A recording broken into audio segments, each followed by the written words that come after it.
Yo, what up guys, Ecomm Journey here, back at you with another video. It's update number 2, so let's get right into it. Okay, so my last video was pretty serious and I'm not really a serious person, so let's just try to make this kick back and more entertainment. I get that this is an update, so it's more like a blog channel to be honest, but let's just get right into the content. Okay, so I'm still doing about 4 hours a day on my dropshipping stores overall, and I'll continue to do that. The new things I did for my store this week was I launched new ad creatives, and I tested about 30 new single interests for that campaign. I also launched 95 video viewers lookalikes in the beginning of this week, and also hot retargeting. And alongside the 95% video view lookalike audience, I actually ran a VC optimized website conversion campaign to collect data. So if you guys forgot, my store is in the hair niche. The only changes I've made so far are switching to de-essers from a bare low. It makes fulfilling orders a lot faster, and I definitely recommend it for anybody fulfilling their own orders in the beginning. I also added an A/B test for my product page to test the pricing on it because I saw that there was a drop off there. I'll let you know the results later in this video. So the new ad creative. I ended up paying for these ad creatives like I said in the last video, and I had a total of 3 made, each one costing me about $20, and I had 2 ads that were 30 seconds each and one that was a longer 40-second ad. I had completely different angles for each video, but they were in the same style as they were from the same editor.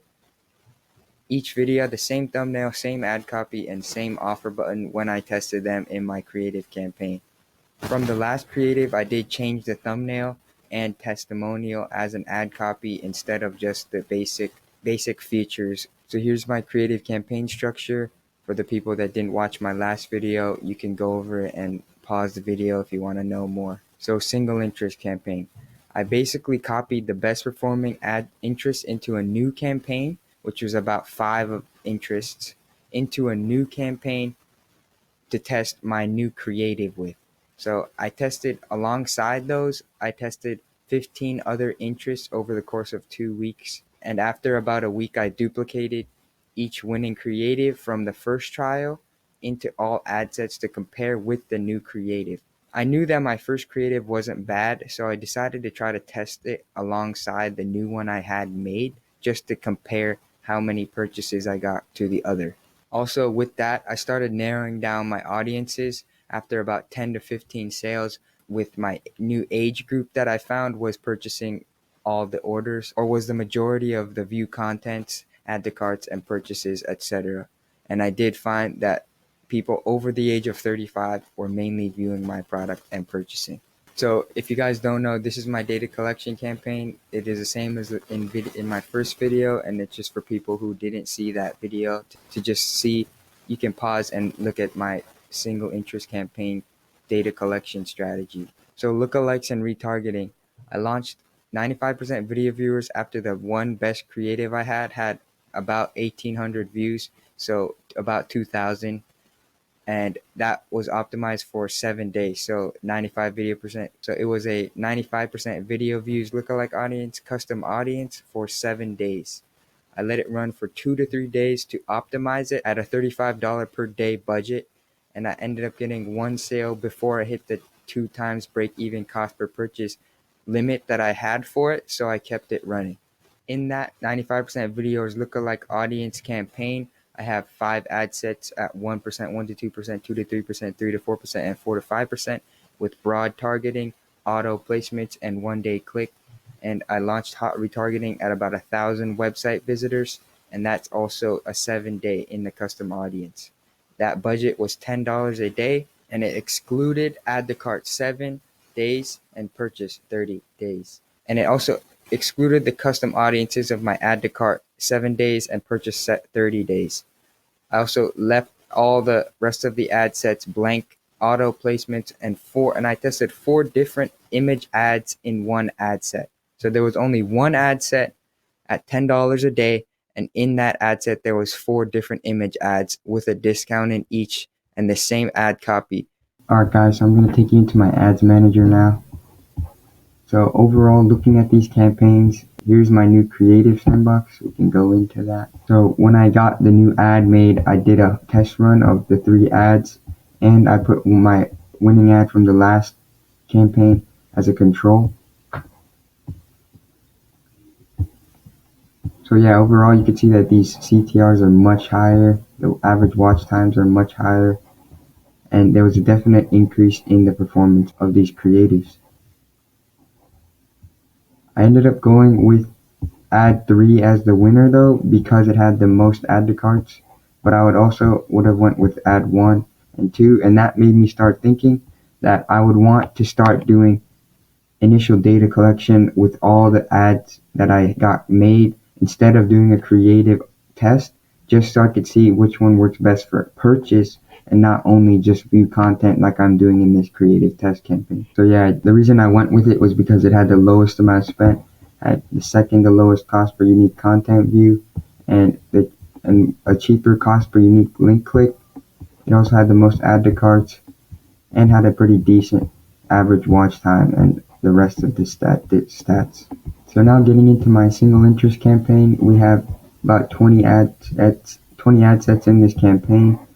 As you can see here, I started testing 35 plus as a narrowed down audience. So yeah, this one was my best performing one, has 6 purchases, and it is doing the best in terms of link clicks, add to carts, purchases, has a decent cost per unique content view, but I think I could get this better.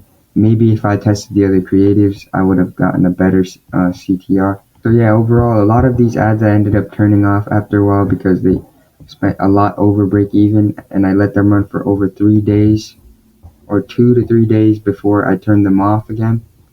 And if they spent double of what it cost to get these 3 purchases, for example, I turned it off as well. My break even is about $16.68, and this is the only one that's surviving so far. Has 6 purchases and still not breaking even, but this campaign is turned off now, so it doesn't even matter. I think I could definitely get this higher, at least half purchases to checkout initiated.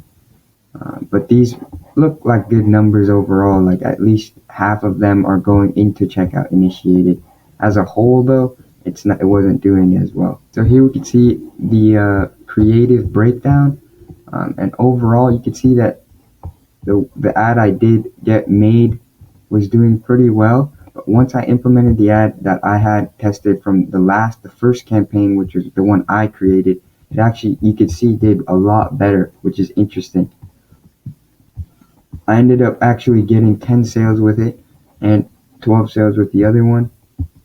But you can see it has a little bit of a higher conversion rate, and it also has a cheaper unique cost per unique content view and link click. So this campaign right here is just a data collection campaign while I was running a lookalike, and all it was doing was just collecting view content so that I could get better data to use for my lookalike audience. The lookalike is the only one I have turned on right now. I actually got a sale last night from it, so that's why I kept it running. I was initially going to turn it off because it had been 3 days since the last sale. So let's go just check into this. 1 to 2% all the way to 4 to 5%. My best ad sets were the 1 to 2 and the 2 to 3%. So that says enough. That says a lot. Weird how they spent $132 with no sales, and he spent half and are getting sales. We can even go break it down by age. All these are female targeted, by the way. You can see that all of my sales are from 35 and up. Even majority of the content views, 35 and up. And lastly, I'll just show you my hot retargeting campaign. Didn't end up doing still so well. Only got 1 purchase, has a super high CPM. I could definitely improve this funnel here. The main thing I think I could do with this is just test more ads, because I'd only tested 4 initial ads here. Yeah, only images. Only tested 4 images here. And I was going to launch this carousel, but I haven't yet. You can see the best one I got. So my takeaways, I definitely wanted to change the offer to test the product pricing because I saw that there was a drop off there. But the results really made no difference at all, and the control was still better than the test. my normal selling point was $22.50, and I tried to sell it for $20, but in the end, the $22.50 still did better than the $19.99. I also tested a shipping cost and made a free option, which also didn't make too much of a difference in the conversion rate, but I did see that there was a drop off in view contents to add to carts in my funnel.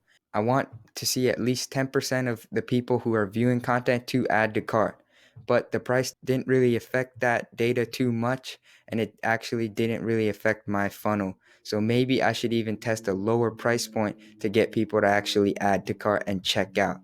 Also, from my add to carts to initiate checkouts, I was getting a drop off there as well, and I think that is due to bad audiences based on my research. If you have any ideas or are more experienced, please let me know in the comments. The other reasons I thought it could be why I wasn't getting enough add to carts and initiate checkouts and purchases was because of the page speed.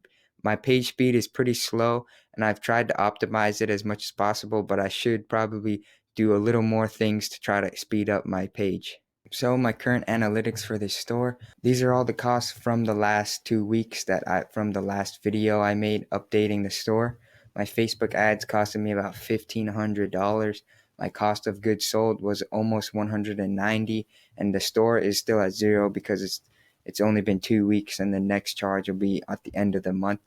So for my profit and loss statement, I've taken a $196 loss last video update, which was December 4th. And then this time I lost $875.23. My revenue, you'll see in the next slide when I go over my store dashboard. And my net loss was $1,017.23. Some extra costs that I did have to spend were ad spy, which is $149, and I tried doing influencer research on Fiverr just to see what kind of results I'd get, and that costed me $14. And I definitely would have run out of money if it wasn't for my dad, who let me use some of his money to keep my ad spend and fulfilling orders. When I started the store on the 15th to today, and today we finally hit the over $1,000 mark. This is insanely high for the amount of sales I'm getting with a super low conversion rate. I think that's still due to the view content, but there's something else that I'm missing, that I'm going to try to get advice on the one-on-one call. 36 total orders, $28.31 average order value, and that's a lot to do with this bold custom pricing. I ended up switching to this bold custom pricing as a new app and changing to DSers, obviously. And that's so far all I've been doing. I did end up getting a sale with this discounted upsell, but it is kind of glitchy. It probably slows down my page, so I'll end up reading it. So something weird that ended up happening to me was one of my rates for shipping ended up being deleted, or something happened to it. Customers weren't able to add their shipping information. And after I was notified by 2 customers, I decided to check on it, and that's when I found that there was no rate here. So make sure you guys have rates, and keep checking, because sometimes, I don't know why, I guess it just glitched or something, because I probably missed out on some sales with like that. We can go to my analytics. So my next steps. I really feel like I'm kind of struggling right now in my time dropshipping, so I decided to start messaging and reaching out to influencers and people who could help me on Facebook.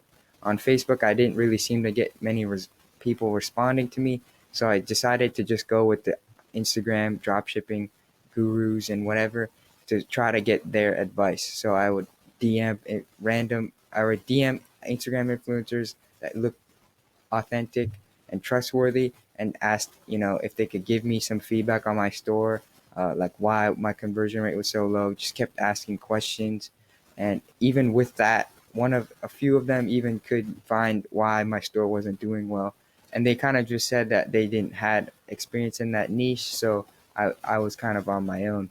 And that's when I decided that I needed some kind of one-on-one call, and that's exactly what I did. I set up a one-on-one call for this Saturday, and hopefully that will help me change my store layout, or get his expertise on my Facebook ads manager and go from there. So I'm really looking forward to that.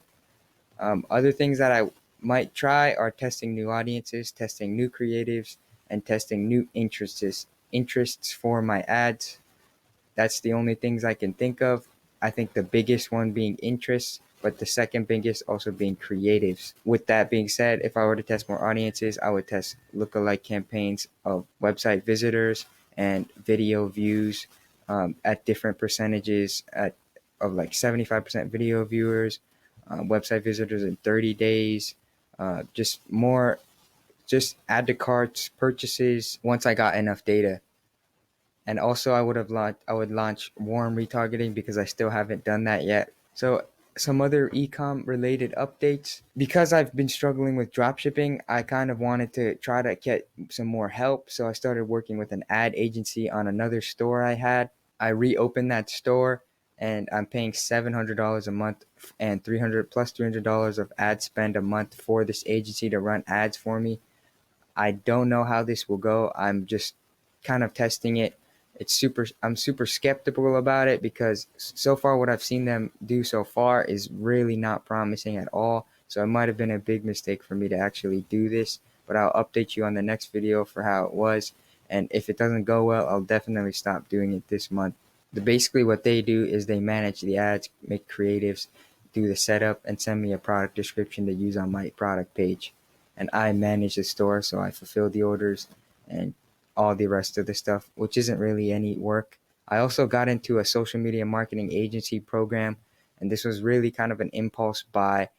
But I've been thinking about trying to do a social media marketing agency for a while now, just because I could start with no money down, for the most part, and I can get clients to act like real clients to pay me month to month so that I could get the money and invest that into dropshipping. That is my plan with it. So the program itself costed me $6,000 over the course of 30 months. So it's about $240 a month, and I had to put down a $500 deposit.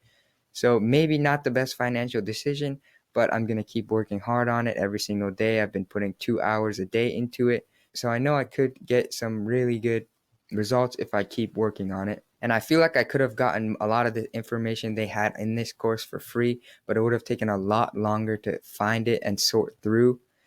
This is why I've been kind of looking into that mentor outlook with my dropshipping. And so I thought of the same thing for my social media marketing agency.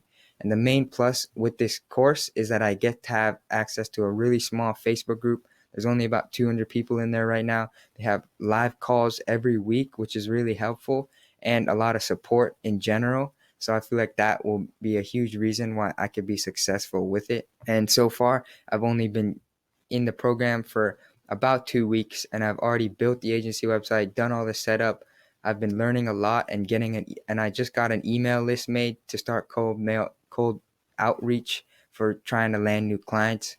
My goal with it is to land 3 clients by the end of 1 month starting the program, which was December 5th, and make at least $5,000 in total revenue from these clients. So overall, here's the other costs that I had this month. My social media marketing agency costed me about $855.28 from the domains, the tools, the setup, the program deposit, which was $500, and the monthly. Also, I had to make an email list, which cost me $20 on Upwork, and a DBA filing, which is a doing business as filing, for $50 to my state. The ad agency, $700 plus $300 on ad spend, and $11.50 to start up the store again. And also I had the consulting call, which was $147 an hour, and that is going to be this weekend. I'll let you know how all of these things go in future videos, so stay tuned. The craziest part is, if I calculate all the expenses I had this month related to business, it was about $3,600, which is absolutely crazy. So yeah, about $3,600 in business related expenses this month. And that probably puts me in at least a $5,000 mark at this point in terms of my journey with e-commerce in total. So yeah, this was my second update video, guys. Hope you liked it. Subscribe, like, comment, and help me.